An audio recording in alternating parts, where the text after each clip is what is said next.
Hello बच्चों, good morning. मैं हूं अनुपम वर्मा और आज आपके सामने ऑर्गेनिक केमिस्ट्री का बहुत ही स्पेशल और बहुत इंपॉर्टेंट टॉपिक लेकर के सामने आया हूं, जिसका नाम है naming of the organic chemistry. बहुत इंपॉर्टेंट चैप्टर है बेटा, इसके बिना लिखना पढ़ना सब अधूरा है। तो आइए स्टार्ट करते हैं naming of the organic chemistry बेटा। Naming of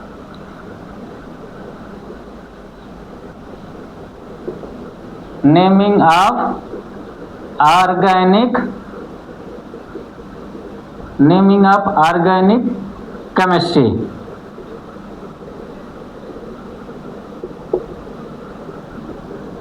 naming of organic chemistry बेटा, ठीक है। बहुत इंपॉर्टेंट है बेटा ये कि ऑर्गेनिक केमिस्ट्री में जितने भी कंपाउंड होते हैं उसका नाम कैसे लिखते हैं और कैसे पढ़ते हैं। पूरा ईयर खत्म हो जाता है, पूरे कोर्स खत्म हो जाते हैं, लेकिन नाम लिखने नहीं आता है न पढ़ने आता है, ठीक है। बहुत सारे बच्चे 11th-12th पास कर लेते हैं, बीएससी एमएससी पास कर लेते हैं, लेकिन उनको नाम लिखने नहीं आता है, ना ही पढ़ने आता है। क्लियर। बहुत सारे बच्चे ऐसे हैं जो नीट की तैयारी करते हैं, जो फार्मेसी करते हैं, लेकिन उनको नाम लिखने नहीं आता है। आता है तो अधूरा आता है, पूरे नियम के साथ में नहीं आता है। तो आज हम इसी टॉपिक को लेकर के सामने आए बेटा। बहुत प्रिसाइज, बहुत एक्यूरेट लॉ लेकर के, जो भी रूल रेगुलेशन है उसके साथ में हम आए हैं। तो आप जितने भी इस टॉपिक पे लेक्चर होंगे उसको सारा आपको देखना पड़ेगा, सुनना पड़ेगा, समझना पड़ेगा। तो शुरू करते हैं बेटा नेमिंग ऑफ ऑर्गेनिक केमिस्ट्री बेटा। Naming of organic chemistry, clear. तो जैसे हम अपने घर में बच्चों का अपना या किसी और का नाम रखते हैं, उसी तरह से ऑर्गेनिक केमिस्ट्री में भी कंपाउंड्स का नाम हम उसी तरह से लिखते हैं, क्लियर। तो इसमें बेटा देखेंगे हम, तो इसमें एक तो कॉमन नेम्स होता बेटा, कॉमन नेम, ठीक। दूसरा डिराइव्ड नेम, और तीसरा बेटा सबसे इंपॉर्टेंट IUPAC नेम, या इसी को बोलते हैं सिस्टमेटिक सिस्टम बेटा, ठीक है। तो कॉमन नेम, डिराइव्ड नेम और IUPAC नेम या सिस्टमेटिक नेम, क्लियर है। कॉमन नेम को एक और नाम से जानते बेटा, ट्राइवियल सिस्टम बेटा, ट्राइवियल सिस्टम, क्लियर बच्चों, ठीक है। तो आइए एक एक करके आपको पहले समझाते हैं, ठीक है। ए वाला टॉपिक जो है IUPAC नेम, जो इसको सिस्टमेटिक नेम बोलते हैं, इसको हम बाद में कराएंगे। पहले शुरू करते हैं कॉमन नेम, ठीक है। तो कॉमन नेम क्या होता है बेटा, या उसी को ट्राइवियल सिस्टम बोलते हैं, ठीक है। तो कॉमन नेम जैसे एग्जाम्पल के तौर पे लेते हैं, जैसे कॉमन नेम घर में, घर का नाम होता है, बच्चों का नाम कल्लू रख दिया, टिल्लू रख दिया, ठीक है, गोलू रख दिया। तो बच्चा घर में अगर सांवला हो रहा है तो उसको हम कल्लू बोल देते हैं, गोलू मटोलू है तो उसको हम गोलू बोल देंगे। कुछ अजीब तरह की हरकतें कर रहा है तो उसको चिंटू बोल देंगे, टिल्लू बोल देंगे, ठीक है। और बढ़िया नाम रखना है तो झारखंडी नाम रख देते हैं। जो झाड़ू मारते रहते हैं, झाड़ू वाला काम करते रहते हैं, तो झारखंडी नाम रख देते हैं, पिंटू रख दिया, टिंकू रख दिया। तो ये सब क्या है बेटा, कॉमन नेम, जिसको हम घर में नाम रख देते हैं बच्चे को देख करके, क्लियर बच्चों। दूसरा बेटा डिराइव्ड नेम, ठीक है। डिराइव्ड नेम में बेटा इसको डिराइव किया जाता है, जैसे उसके कैरेक्टर के आधार पे, ठीक। फिर से इसको हम अपने डेली जो रूटीन लाइफ होती है उसके आधार पे देखते हैं। जैसे टीचर क्लास में गए पढ़ाते हैं तो उनकी कुछ हरकतें ऐसी होती हैं कि उसके आधार पे वो बच्चे उनका नामकरण कर देते हैं तो उस नाम से, ठीक है। एक हमारे हिंदी के टीचर पढ़ाया करते थे तो हमेशा वो मीरा राधे कृष्ण की बातें क्या करते थे उसमें, तो बोलते थे कि जैसे ही इनका टॉपिक आता था तो बोलते थे कि अब प्रेम की चटनी चट गई है, अब सीधे हम गोपियों राधा कृष्ण की बातें करते थे और चटनी चटनी का नाम करते थे, आओ हम तुम लोगों को प्रेम के नाम पे हम चटनी चटा देते हैं, तो उनका नाम चटनी पड़ गया। तो उसको बच्चे चटनी चटनी सर बोल के बुलाते थे। बहुत सारे टीचर्स ऐसे होते हैं जैसे उनका कुछ ऐसा डायलॉग हो जाता है, ठीक है, उस डायलॉग के आधार पे बच्चे उनको बुलाते हैं, नामकरण कर देते हैं। तो क्या है, डिराइव्ड नेम है बेटा, ये क्या है, डिराइव्ड नेम, क्लियर। और इसमें आते बेटा IUPAC नेम, ठीक है, international union of pure and applied chemistry बेटा, international union of pure and applied chemistry, इसी को सिस्टमेटिक सिस्टम बोलते हैं। क्या बोलते हैं, सिस्टमेटिक सिस्टम। इसमें जो भी नाम लिखेंगे हम उसको रूल रेगुलेशन के साथ में लिखेंगे, ठीक है। कॉमन नेम कॉमन होता है, इसमें कोई रूल रेगुलेशन नहीं होता है, कोई नियम कानून नहीं होता है, क्लियर है। तो आइए बच्चों शुरू करते हैं, थोड़ा कॉमन नेम क्या होता है। कॉमन नेम या इसी को बोलते हैं ट्राइवियल सिस्टम बेटा, ट्राइवियल सिस्टम, ठीक है। तो कॉमन नेम को अलग अलग क्लास में डिवाइड किया गया बेटा। तो जैसे ऑन द बेसिस ऑफ, जैसे पहला बेटा लेते हैं on the basis of source बेटा, on the basis of source, source के आधार पे बेटा। जैसे कोई केमिकल कंपाउंड किसी सोर्स से ऑब्टेन्ड हुआ है तो उसके आधार पे हम कॉमन नेम लिख देते हैं। जैसे एग्जाम्पल के तौर पे देखते हैं बेटा, एग्जाम्पल के तौर पे, ठीक है। जैसे नाम सुना होगा आप लोगों ने फॉर्मिक एसिड बेटा, फॉर्मिक एसिड, ठीक है। ये कहां से ऑब्टेन्ड होता है बेटा, ये फार्मिका फैट से ऑब्टेन्ड होता है। कहां से होता है, फार्मिका फैट से बेटा, ठीक। अब फार्मिक एसिड फार्मिका फैट से ऑब्टेन करते हैं इसको, और फार्मिका फैट पाए किस में जाता है, तो रेड एंट बेटा, लाल वाली चाची, लाल चाची बेटा नहीं, रेड एंट लाल चींटी। जो देखा होगा आप लोगों ने पर डे अपने लाइफ में कि चींटियां दिखती हैं, काली दिखती हैं, रेड वाली दिखती हैं, तो जो रेड वाली होती हैं, तो रेड वाली चींटियों के अंदर फार्मिका फैट होता है, उसी के अंदर फार्मिक एसिड पाया जाता है बेटा, उसी के अंदर क्या पाया जाता है, फार्मिक एसिड, क्लियर। दूसरा देखते हैं बेटा, दूसरा एग्जांपल सोर्स के आधार पे आप लोगों ने देखा होगा एसिटिक एसिड बेटा, एसिटिक एसिड नाम सुना है, ठीक है। ये कहां से ऑब्टेन करते हैं, तो एसिटम से बेटा, कहां से, एसिटम से, ठीक है।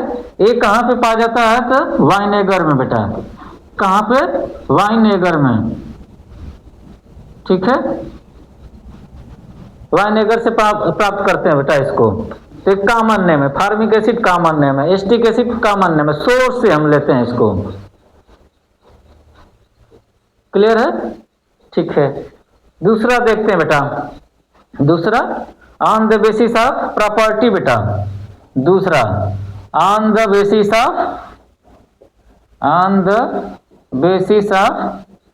प्रॉपर्टी, किस आधार पे देखते हैं बेटा?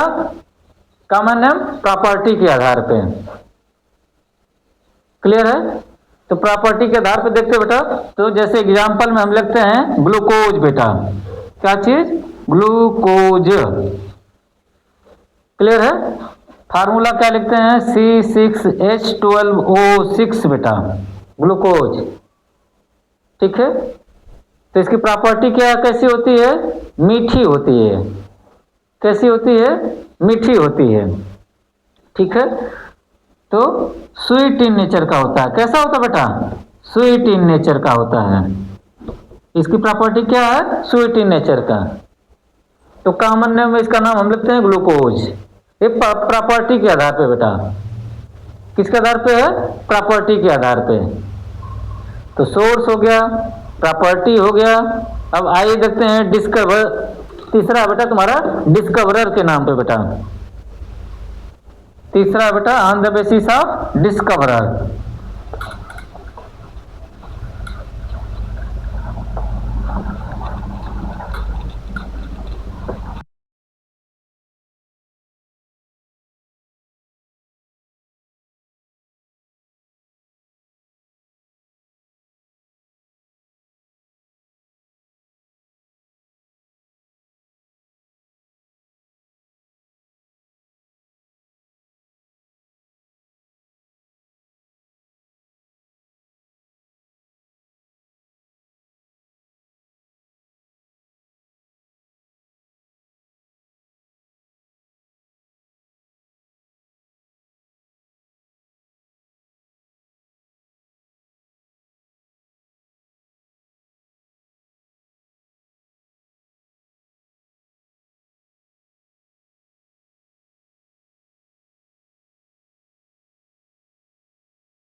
और एल्काइल के आधार पे हम क्या करते हैं, कॉमन नेम लिखते हैं।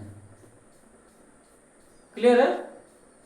तो बस आज थोड़ा सा समय कम है, आगे हम IUPAC अगला जो लेक्चर हमारा आएगा बहुत इंपॉर्टेंट होगा, IUPAC नेम, ठीक है, या उसी को हम बोलते हैं सिस्टमेटिक सिस्टम बेटा। क्लियर है? इसमें हम क्या करेंगे बेटा, IUPAC नाम जब लिखेंगे तो उसमें हमारा कुछ रूल होंगे, उस रूल को हमको ध्यान से सीखना है, जानना है और उसको अप्लाइड करना है। तो ये वाला लेक्चर हमारा थोड़ा लंबा होगा, कई लेक्चर लगेंगे, तो आप पूरा लेक्चर देखने की कोशिश करेंगे, तब जाकर के आपको रूल रेगुलेशन के साथ में नाम और लिखना और पढ़ना आएगा। तो बस आज के लिए इतना ही, थैंक यू, धन्यवाद। और आपसे हम एक एक्सपेक्टेशन करते हैं बेटा, कितना मेहनत करते हैं, तो आप प्लीज़ लाइक करें, शेयर करें और सब्सक्राइब करें, जिससे हमारा मोटिवेशन बढ़े और हम और मेहनत करने की कोशिश करें। ये सब सारे जो चीज़ें लेके आते हैं बेटा, वो आप लोगों के लिए लेके आते हैं, ठीक है। बस मेरा यही मोटो है कि बेसिक से बेसिक केमिस्ट्री पहले पढ़ाएं, उसके बाद सीधे हम सिलेबस पे आएँ। तो जल्दी ही हम फार्मेसी में हम 3rd सेमेस्टर का ऑर्गेनिक केमिस्ट्री, 5th सेमेस्टर का मेडिसिन केमिस्ट्री, ठीक, और 8th सेमेस्टर का इंस्ट्रूमेंटल मेथड ऑफ एनालिसिस लेके आएंगे, ठीक है। तो बस आज के लिए इतना ही, थैंक यू, धन्यवाद।